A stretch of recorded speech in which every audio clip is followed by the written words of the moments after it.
Hi guys, dito na naman kami sa manggahan.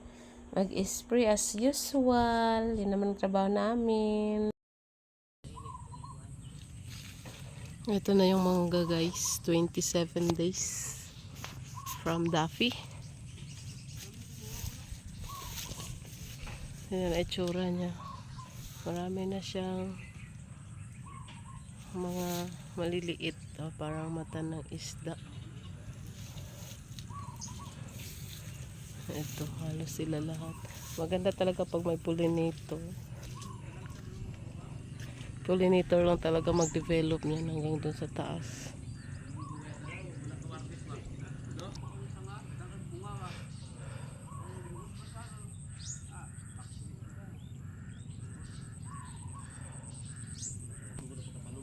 Nag-spray kami 27 days guys kasi araw-araw umuulan dito sa amin. Depensa. Ito pabaon. Pabaon kami. Kasi full bloom na. Mahirap na.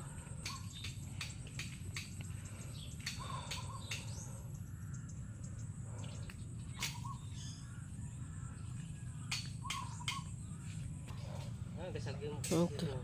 Ang haba-haba niya ng bulaklak guys.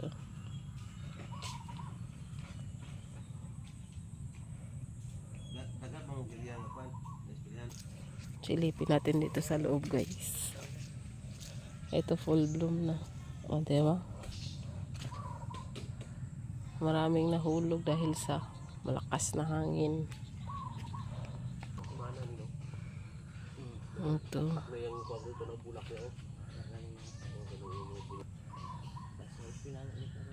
May langaw guys. Laki.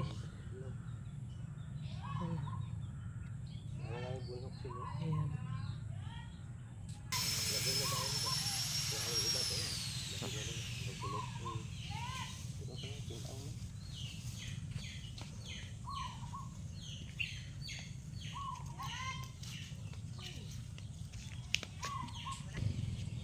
Ito guys, yung ano niya halos pang 28 days na siya.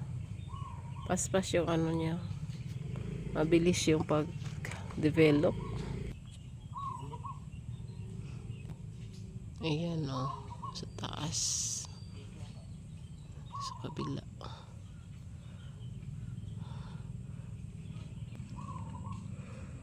Ito guys.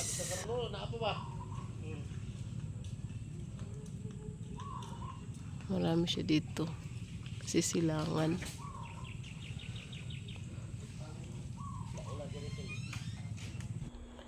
Ito guys, sa pag-spray namin na 27 Daffy, hindi na kami gumamit ito ng insecticide.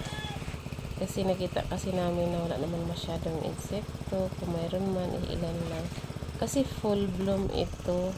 So, need namin ang maraming pollinators. Kung gagamit kasi kami ng insecticide, posible na mamamatay yung pollinators. Tapos nasa critical stage yung bulaklak. Kung makikita nyo guys, kaunti na lang, malapit na kami matapos dito. Hanggang dito na rin yung video guys. Thanks for watching.